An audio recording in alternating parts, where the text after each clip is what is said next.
which has just under 1,400, sorry, not 14,000, 1,400 players. 14,000 would have been like, woo.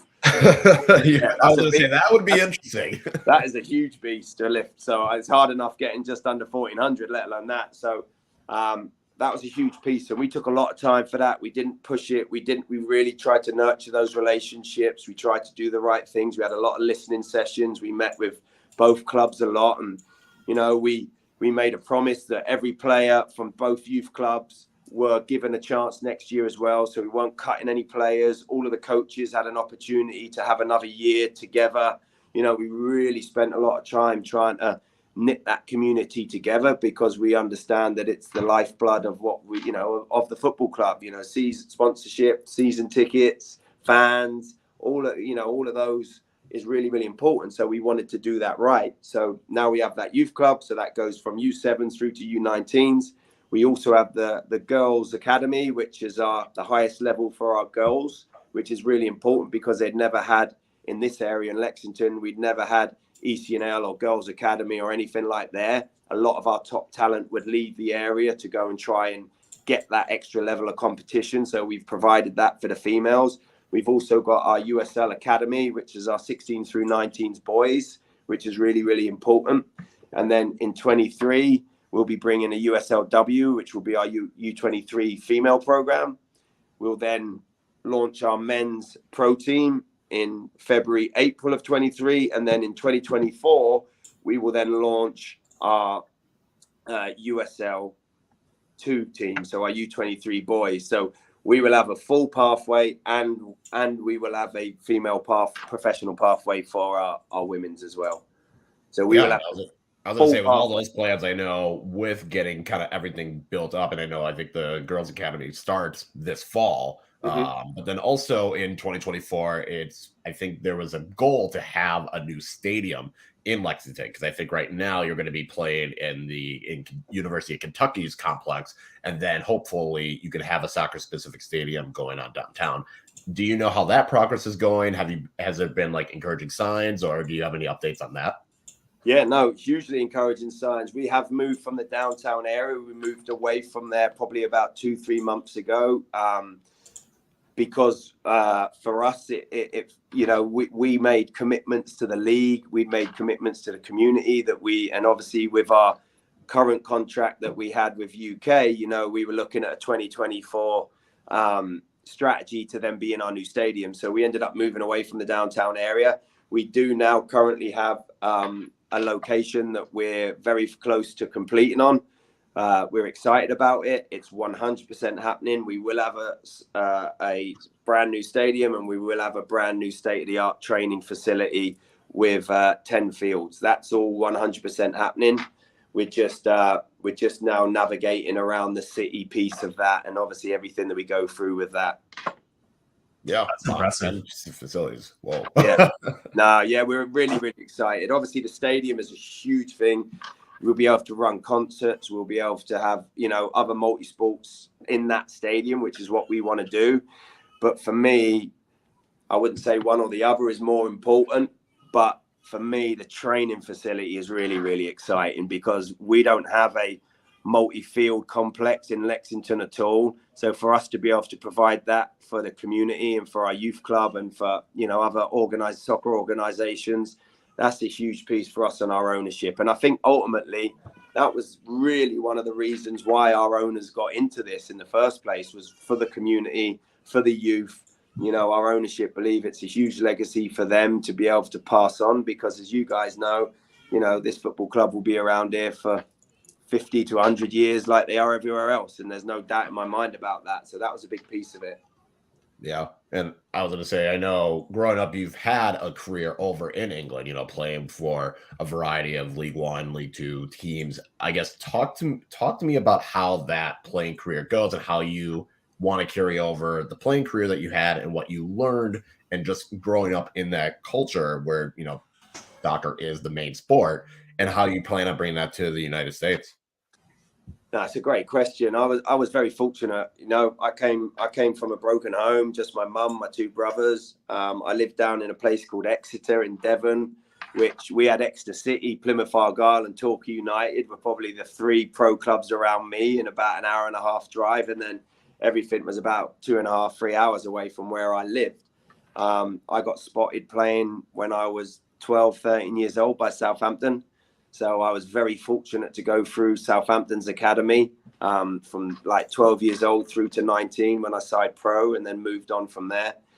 And honestly, that upbringing in the academy environment there, where every year there was no break in the chain. My development model every year, I was very fortunate because I was with Southampton. It got layered on, it got layered on, and it got layered on. And all of that time together allowed me, because I wasn't maybe the most technical player at the time, but my work ethic, my work rate, my competitiveness, my want to learn, and all of those things, they were nurtured by the club, and obviously allowed me to then to go on to be pro. And if it wasn't for people believing in me and looking after me and helping me along the line, I probably never would have made it because of the background that I came from, because it was a tough background. So, you know, to then go on and for me to be given an opportunity, like here I am standing as a sporting director in America after a 20-year career of kicking a ball around the field. It's like, whoa, you know, I live and breathe this sport. It's given me absolutely everything. It's, you know, it's provided wonderful opportunities for me and my family to travel the world and do things like that. And,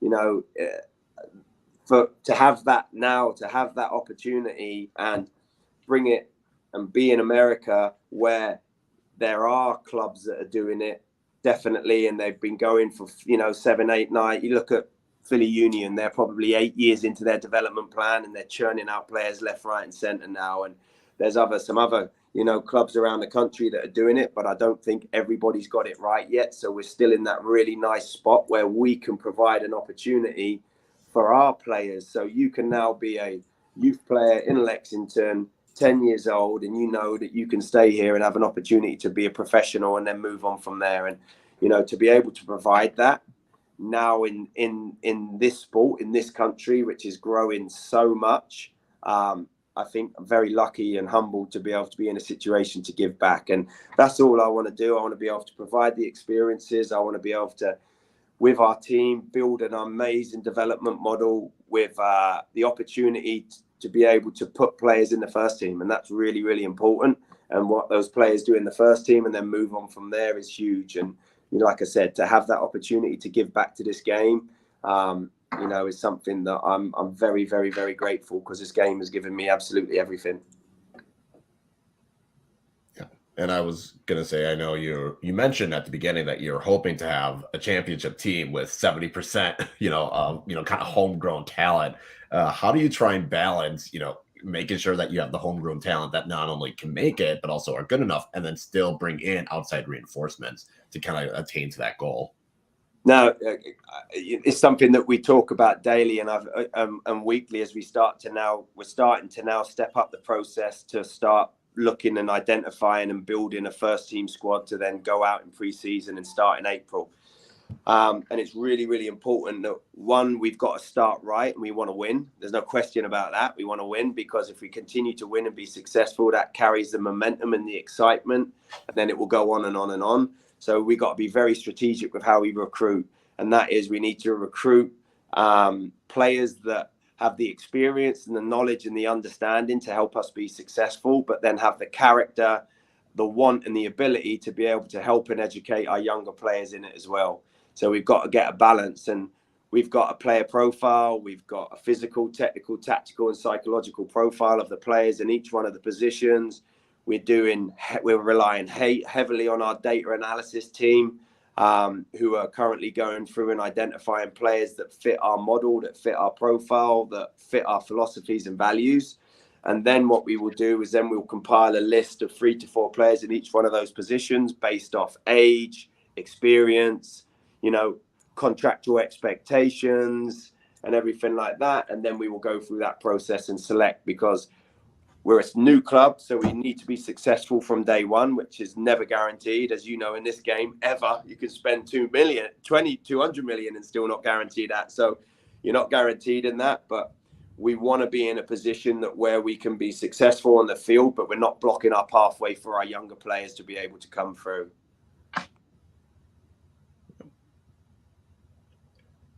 And then one of the other things, have you been able to watch much of the league? Have you kind of been able to see, different games? And if so, what has been your biggest takeaway so far from this season? Because it has definitely been a very close year. We all thought last year in 2021 that the margins were very thin, and it seems like that's even thinner now.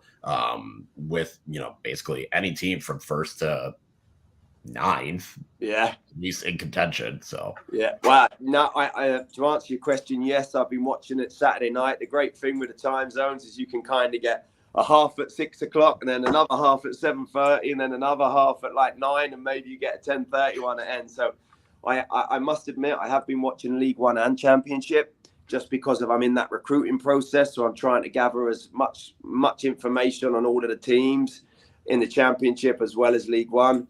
I followed it like I have with, like I'm sure you guys have. I watched NCFC against Tormenta this weekend. I think it was a 1-1 draw, wasn't it, which both clubs didn't need because of how far they are away from the sort of playoff situations. But no, my takeaway from it is the standard and the level is quality. I think, you look at the level of play. I think you look at the standard. I think you look at the management styles and these clubs now that they're coming in and they're really trying to stick a flag in the ground. You've got teams with their own identity. You've got teams that are obviously, producing talent. And I just think the level of quality that we've got in League One and the Championship, I think is huge and exciting. I think that, and I'm excited about that big time. That's definitely something I keep hearing in Omaha. I have a lot of friends who have some coaching experience, with a lot of coaching experience. And that was always one of their big hesitations for the Omaha team was, they're like, hey, it's just a bunch of guys running around playing beer league soccer. And then they go to a game like, oh, no, that's not what this is. It's certainly not the Premier League or the Bundesliga, but these guys are real pro players with real skill who can make some amazing goals, amazing plays, have some great technical skills as well. And, it's really a fun thing for people in town to discover and see that, oh, no, this is not just, beer league soccer. We're at a minor league baseball park. It's a real league with real players. And we're starting to see guys get sold on to Championship, guys get sold on to Europe. Ricardo Pepi famously played in the league, and now look what he's doing or not doing so much over at Augsburg. But he got there. He played in League One. He played in this league. Yep. I 100% agree with everything that you've said there. And I think that, that's an exciting part because, again, for us, we've probably got a little bit of expectation in some of the conversations. I hear this word, oh, it's just minor league. And that drives me insane because it is so far from being minor league in any way whatsoever. Like I said, you got teams that they understand what they're doing in possession. They understand what they're doing out of possession in the transitions. The players are quality. It's I don't even like to talk about it not even being proper football because I think it's disrespectful because of how good it is and the level and the stadiums. You look at Chattanooga and the money that they're putting into their stadium, Spokane, look at all what we're doing. We've just been quoted for our stadium and it's between 50 to 70 million. This ain't someone that's just going to trying to get a baseball field and put a team together. We've got a full front and back office staff here. We're bringing coaches and players in from all around the world. We got staff that we're recruiting front and back office from all around the country. This is 100%. Like you said, I played in League One, I played in League Two back home. And for me, this is no different than being in League One or League Two. All right, you got the history back home. You've got the grounds that everybody knows. You've got the big clubs that have been on a slide from maybe the Premier League, like the Portsmouths and these sort of clubs that come down into League One, League Two, that are established clubs. For me, the level, how it's all done, the setup, the organisation is exactly the same. We just don't have that history at the minute and that of actual being a league for a long period of time, but it's only going to get more and more. That for me was one of the things that was so exciting about this. We've got a World Cup coming in 26. Imagine what the League One's going to be like in another 2-3 years time. We'll have. I truly believe, like you said, the lad, and it slipped my name, apologies, from Orange County that's gone for $700,000 and over $1 million with sell-ons. that ceiling's now been blown. The next one that goes out of the championship will go for $1 million. The next one will be 1.2, and then you'll get it in League One. We got people going for 70, 90, 100 grand. You know, in 2 years' time, we'll have people coming out of League One going for 250, 300, 400 grand with sell-ons. And for me, that's really, really exciting. Yeah, I was going to say that was Ronaldo Davis. Also played in League One, was the Golden Boot in 2019. So definitely him. And just seeing like guys, you know, you look at a couple of the guys from the unit Omaha championship team that moved up. You've seen players from Tormenta, you know, from their academy get to the Premier League. It's definitely going to be interesting in that aspect. And I guess I was kind of curious for the team that you want to approach. I know you're kind of getting ready for the team, like getting ready for preseason, getting ready for everything else. Do you have kind of like when you want to start getting the bulk of your players, you know, signed and ready to go? Are you trying to do that now? Are you waiting until the end of the year when the USL League One and Championship teams kind of finish their seasons with those players' contracts? Yeah, no, again, another great question. No, I've been identifying. I watch every game at the weekend, so I always pick out 2-3 players on every team that I play. I take notes of how they're playing and the formations that these teams are playing. I'm trying to build those profiles of all the teams in the league slowly but surely. I've identified, I've got a list probably of about 25, 26 names on that I like. And that's just in League One. That's not even in the championship and everything else outside of that. So, you know, we're looking at it all now because of the contract situation. And obviously the contracts run out on November 30th. So you can't really sign anyone really from a contractual standpoint until sort of 1st of December. You can get some pre-conversations going with agents, with anybody that are obviously, you know, 6 months left of their contract with no options. So, but again, even that, we haven't sort of made any approaches or spoke to anybody in any of those worlds yet. We're still focusing on what are we really trying to identify and target, and then we're going to go and hit that and move on from there. So, yes, to answer your question, we have a good idea, but we haven't made any real official approaches or anything like that yet. We're still trying to find our feet and work that out, but that's probably going to speed up in probably the next 30 days. By the end of September, you got October, November for the playoffs, and then we'll really look to hit it October, November, December, January, and then we start preseason in February. Yeah. And I was going to say, you'll at least have nicer weather down there as opposed to over here in Madison and Omaha. Trying to coordinate preseason is a lot tougher. Yeah, exactly. And again, because we're a new startup, as you can imagine, everything we're putting in place is from fresh. So yeah, we're thinking about preseason. You know, do we go away? Do we go down to, you know, do we go down south to try and get some games in or stuff down there? You know, they're all the fun parts that we're trying to put together at the minute. Yeah, I think it's impossible to talk about Lexington without turning our eyes north a bit. And obviously in League One in USA, we don't have Pro Rel, so your chances Open Cup and preseason stuff. Do you think the Lexington people are going to be hoping for a game versus Louisville in the Open Cup? Well, yes, please. We you know, the guys over there, James, Mario, and all that, they're doing a fantastic job. And, you know, they've created an unbelievable club and what they're doing. But 100%, you know, for us to have Lexington versus Louisville in a game will be huge Open Cup.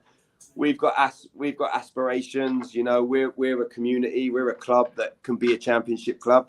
We've got aspirations. Our stadium and how we're building it is championship. How we're building our front office and back office staff. That's, you know, we're building it off the championship model.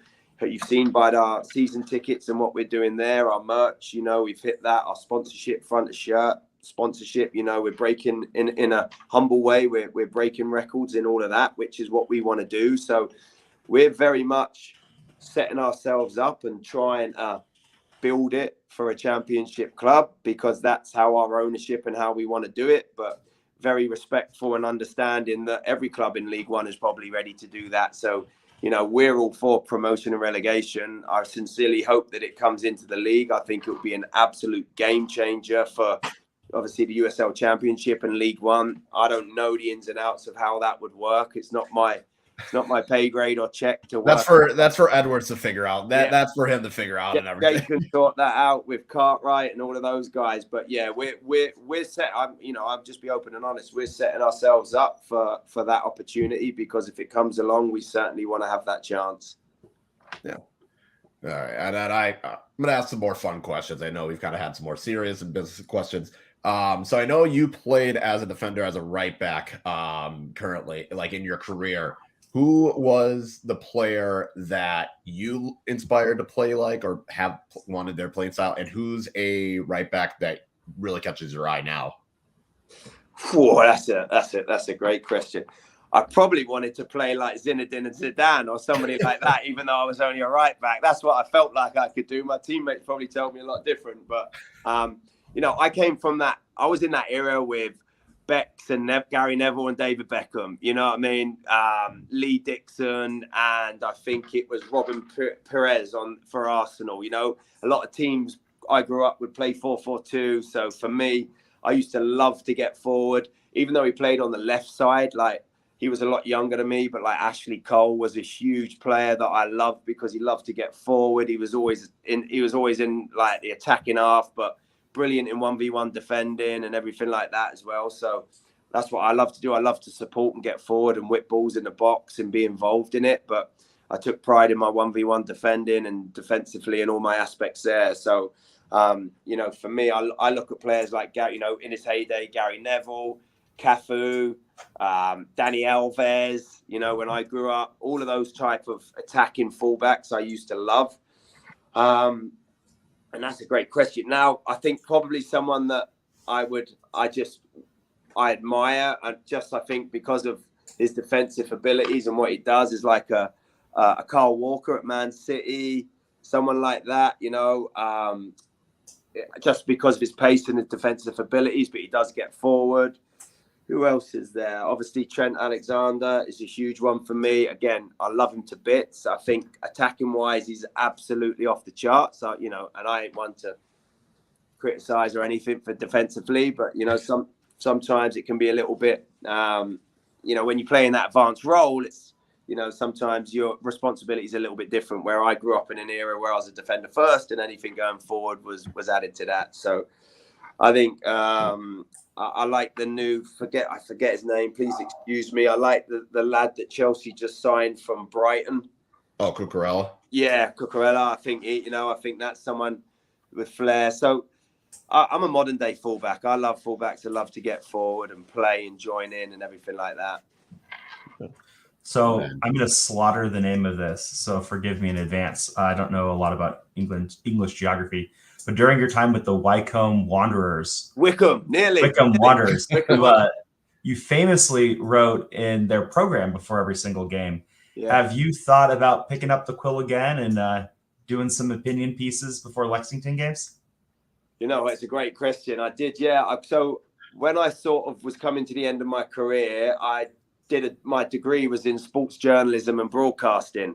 So I had a degree in I got my degree in that. This was, probably, 13, 14 years ago. And I really enjoyed it. It was always something that the press and having a relationship with the press and being able to be in front of the camera and chat about football and write about it was huge. So I haven't done any writing since, but when I would finish playing in North Carolina, that's when I was doing all the color commentary for NCFC and then down at Vista Studios with the league and everything like that. So I still love to be involved around it, but more from probably a commentary side than actually writing now.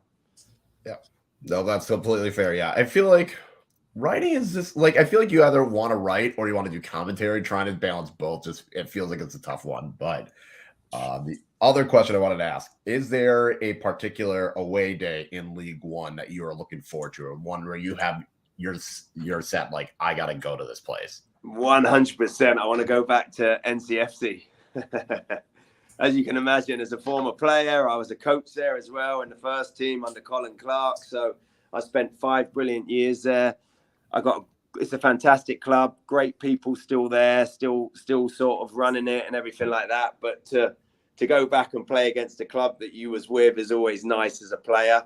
So that would be a big one. To be honest with you, and I say this I say this hand on heart, being back in the game and being able to be back in traveling with a team and being around it on a match day experience, and being part of putting a team together to then go out on the field and then try and get 3 points.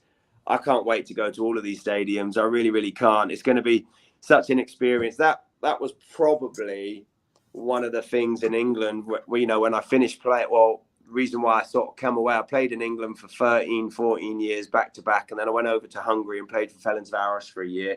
Then I came over to the US. And that was one of the reasons why I kind of looked to come over to Hungary in the first place, because I had been in the league for 14, 15 years, and give or take a promotion or a relegation here from a club, you ultimately sort of play the same clubs and stadiums and everything like that. So for me to be able to go to a new stadium pretty much every other week for the first season, I'm so excited about that. I'm really, really excited about that. Yeah. Oh, and then I know I'm going to ask this question. Did you have a pregame meal? Was there a meal ritual that you had as a player, and do you have one currently now? No, I don't have one now. I probably eat too many pre-games meals now, if I'm honest with you. But no, I did. I would religiously on a match day, I would get up at 9 o'clock. I was so regimented in it. I'd get up at 9 o'clock, 9:30. I would have poached eggs on toast with beans. I always had that about 9:30, 10, because it gave me enough time. And then at 11:45, 12 o'clock, 3 hours before kickoff, I would have, you call it oatmeal, I call it porridge and a banana, because I had a really delicate stomach when I went on match days. So I had to be really careful with what I could eat or not eat, because I was just funny like that. So for me, slow releasing your porridge with a banana, soft on my stomach, I could run all day, and then I was sound. So I was dialed in, like 19 years of having the same Saturday morning or same Tuesday evening meal. I was going to say that is definitely the more healthier than we've heard. We've heard peanut butter and tuna. We've heard just a candy bar. NCFC. Nothing. No way. I tell you what, I did get introduced to when I came over to America as well, because it was so hot. Is it Pedialyte? Is that the right? Yeah. Yeah. So I'd always do a full bottle of Pedialyte before the game, and that was a game changer for me, because obviously sweating so much in North Carolina and the heat in America and everything like that, and being in England, you're not quite used to it as much as you are here. But that was something later on in my career that I brought in and worked brilliantly. Mm-hmm. So now that you've been in Kentucky for a while, have you had a hot brown yet? Oh no, I haven't had a hot brown. I've heard about a hot brown. I haven't. I've had a bourbon or two, but I'm still trying to get my taste around that. But no hot brown yet, believe it or not. I need to get on that. I've heard it a few times. Isn't it like? Is that like it's like a potato? Banana.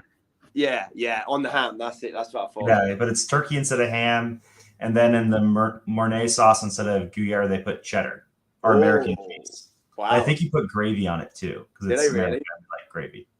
Wow. This looks delicious. I'm finally Googling a picture. It looks delicious. I might have to try it. I will convince my wife to take a stab at making this, because if I make it, it's going to be terrible. I'm the baker. I'm not a cook. Yeah. Oh, okay. Nice. Awesome. But would you say the away day attraction for visiting fans in Lexington is definitely the bourbon? Oh, yeah. I think you'd come away you'd go to the track, wouldn't you, and catch a horse race, and then maybe grab a couple of bourbons afterwards. I think that's what the sort of maybe Friday night at the track and a bourbon, and then come and watch the game on a Saturday and make a weekend of it. Sounds like a great away day. Yeah. I still it's not that far of a drive from Madison, so like it's probably the closest drive or second closest drive. I know. Yeah. It'll be good. It'll be a great one. That. So I still have my really dumb idea for when they announced Lexington. I was like, they should treat the jerseys like horse silks. You just do a different one and different colorway every single year. Well, that's what. Sorry to interrupt you, Chip. Yeah, that's where our partners Nike, so we've gone with Nike as our apparel partner, and that's our brand designer Chris Payne. When we went through the process of building it all, we've got a whole brand book and deck, and our actual shirt has the diamonds in, because I feel like in Lexington we're own the diamonds here. You know what I mean? Because of the horse world. So we've actually got kits designed exactly what you said with those jockey patterns, just to tie it back. Nice. Obviously, the history is so big here, and I feel like we can own that here just because of our horse world and everything like that. Nice. Breaking Now we news. just need to know around what time should we be seeing these kits? Well, around what time of year? You don't have to give a date. That's okay. No, that's good. I think the plan is that we will have our kits by the time, obviously, our first game of the season, which will be in April. But there is a big but. I don't know if we're going to be able to go full bore what we're hoping for to start with, just because of all of the limitations still with product. And hey, we're no different to everybody else in the world. So as much as we know what we want, the first year might be modified a little bit, but it will still be special. But ultimately, we do want to get into that world where we can own those silks, because we got to incorporate that. You know what I mean? It's part of it. Mm-hmm. Awesome. Well, Sam, if anyone wants to find you on social media, where can they look for you at? Yeah, no, brilliant. I'm on Instagram at Sam Stockley. I'm on Twitter. I think it's at Sam Stockley 25. So I'll be on Twitter and Instagram are really my two that we go to. So more than happy to interact and engage on that. Really appreciate you guys allowing me to come on the show and talk a little bit about what we're doing. Like I said, we're very fortunate. We've got an amazing ownership group that are fully committed in every aspect to make this a flagship group, a flagship club. So again, we're lucky like that. And where we are now to where we'll be in 12 months to where we'll be in 24 months with the growth and build out, it's only going to be an exciting time from now up until probably when the World Cup hits America. Yeah, for sure. Definitely excited to see and what everything that goes on with Lexington. So for those of you that are watching it, make sure to check out Lexington's Twitter feed and Instagram feed. Make sure to follow Sam. And Sam, we'll probably see you next year. It's gonna be good when you come to Madison and Omaha. Definitely let us know. So otherwise, have a good time, everyone, and we'll talk to you later. I look forward to seeing you guys when we come out, and hopefully you'll come down to ours as well, and we can look after you when you come down. So I'm gonna need some bourbon. Yes, sir. Definitely. Awesome. Thanks again. Thank you.